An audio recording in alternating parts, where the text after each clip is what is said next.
After 41 years, he's finally at the point where he can feel as though that he has really achieved something and about to make that major step into this filming industry.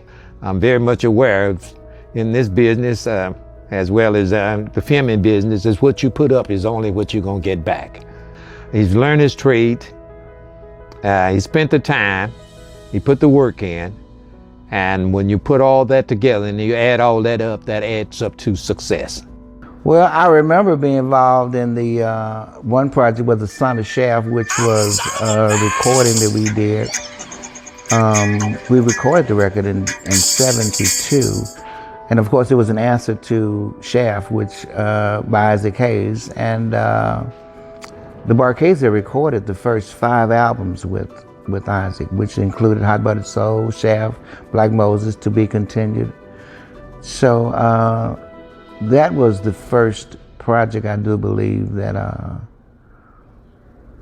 we were kind of like talking around, and he had high aspirations of doing a lot of good things with that movie. And things happened, you know, as they often do with movies, you know. And there were some other things that came along after that, because, you know, as I said, George has always been an innovator. He's always been an entrepreneur and just a thinker, you know. And George had the idea for the Lucky 11, and he was kind enough to ask me to help him shoot some of the interviews and some of the B-roll on it and stuff. And George really impressed me on his passion for the story, okay? Because that's what all filmmaking is about. It's about the story. It's not about the gear. It's not about, you know, this and that. It's about the story. And George really showed a passion for filmmaking and that story when we were working on Lucky 11. George is always, you know, if there's a problem, he'll just shift and, you know, solve the problem, which is what everybody should do. It shouldn't be like, you know, it's never like personal or emotional. It's like, oh, when we hit this roadblock here, what do we do? You know, so I think he's an excellent problem solver, and he just has a good spirit. Like, you know, you if you go through life, you know, it's people are always gonna have issues, but what I think says a lot about the person is how you deal with situations. George came to me. He said, "Dion, I got something." I said, "What is it now, George? Because I know it's gonna be historical. You know, and anything historical, Inside Memphis wants in, okay?" So he came to me with about 15 minutes worth of video. 15 minutes worth of video. And some still pictures of, you know, what was going on at the time to get that mall established for Martin Luther King Jr. And in 15 minutes, he said, "Well, I want to make a movie out of it, D. What can you do?" I said, "George, you know you gave me 15 minutes worth of film, right?" He said, "Yeah, but you got the rest, baby." You know. So what I did, I had one particular person in mind to call it, and I called a Drew McCraven. I think about how this brother is so keen in the way that he come up with these culturally created concepts. He deals with history in so many different ways. And you know, you would think that when you have a person that cares about, or should I say, look at filmmaking from a perspective of let me tell this story.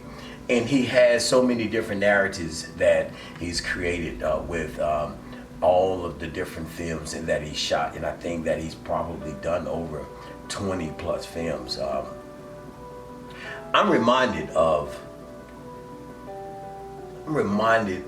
a few years ago, maybe 7, 8 years ago, and I was over Dion Bates' house, and Dion, of course, you know, he is a videographer here in Memphis and has a lot of talents, but we were over his house and they were working on the documentary about the monument, the unveiling of the monument of Dr. Martin Luther King on National Mall in Washington, D.C.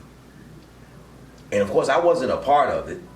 I was there for support, but I think that even though I was there for support, but I think that it was a reason why God had me there. No, but like I said, George is easy to work with. Number one, and he's genuine. He's genuine. He ain't full of a lot of you know what. He's genuine. He's down to earth. He's friendly. He's personable. He's approachable. And he wants to do stuff. He wants to do what I want to do. But y'all do have future plans on doing more stuff together, right? Definitely, definitely. He's mentioned a project to me, Jump Rope Girls. He wants to develop as a feature film.